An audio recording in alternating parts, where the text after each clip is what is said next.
Hi everyone, my name is Evan Ortlieb and welcome to Education for Today. Today we're going to be looking at the 5 types of qualitative research designs in a very simplified way. So let's go ahead and get started.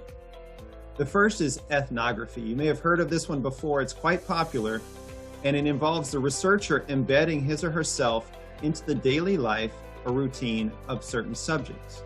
It also means that as an active participant, the researcher experiences these customs or traditions and mannerisms within said culture.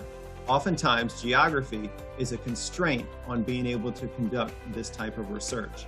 A clear example of this, a former colleague of mine spent some time on a school bus trying to investigate and learn more about its culture of bullying. Contrarily, you could also do a deep dive into learning more about the culture, let's say, of the Mu Alpha Theta math club at your particular high school. The second kind is narrative research. This is where the researcher gathers data and facts from one or more subjects through interviews, documents over a period of time, and it really focuses on those experiences.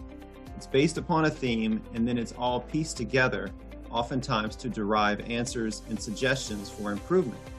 An example of this would be trying to document the journey of ESOL students throughout their middle school experience, or studying the journey of a new principal during her first 2 years on the job. The third kind of qualitative research that we're going to look at is phenomenology. And this is used to study an event or activity as it happens from various perspectives or angles.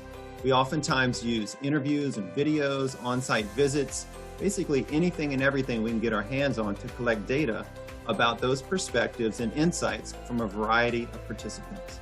It's primarily an experience or perception-based research method. A clear example of this would be, let's say you're a school leader or classroom teacher, and you're trying to use this method to understand how students make choices about the books they read, about colleges they apply to, or why they engage in particular after-school activities. The fourth kind that we're going to look at today is all around the grounded theory.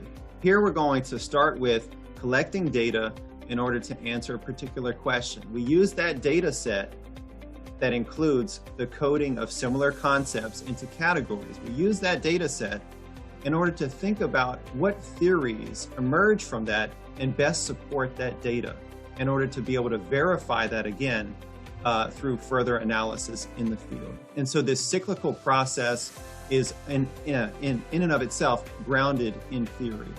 And so that's why I tried to insert this graph here for you today. And finally, the last kind is a case study. Here we use it to gather in-depth and detailed information about a particular subject, which could be any entity or organization or school. Also, the nature of this can be explanatory or exploratory in nature. A really good example of the case study is, let's say you're a classroom teacher and you want to be able to think about formulating new strategies or understanding the influences that students have towards particular instruction or text selections, trying to devise new methods to better connect instruction to student learning or even community involvement. And so as a quick summary, in review, let's take a look at this chart.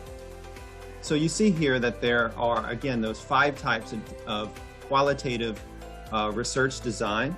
And the first, the narrative research, we're looking at exploring the life of an individual over a period of time, let's say a year or two, even a month or two, it depends on the instance.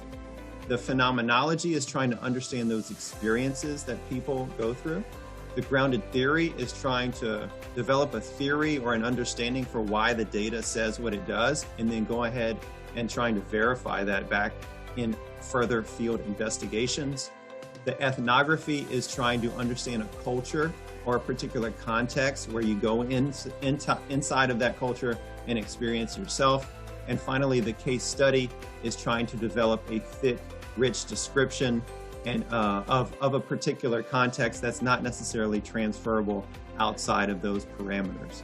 I hope this has been helpful today.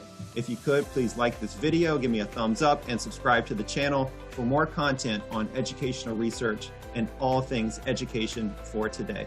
I hope you have a great rest of your day. Take care. Cheers.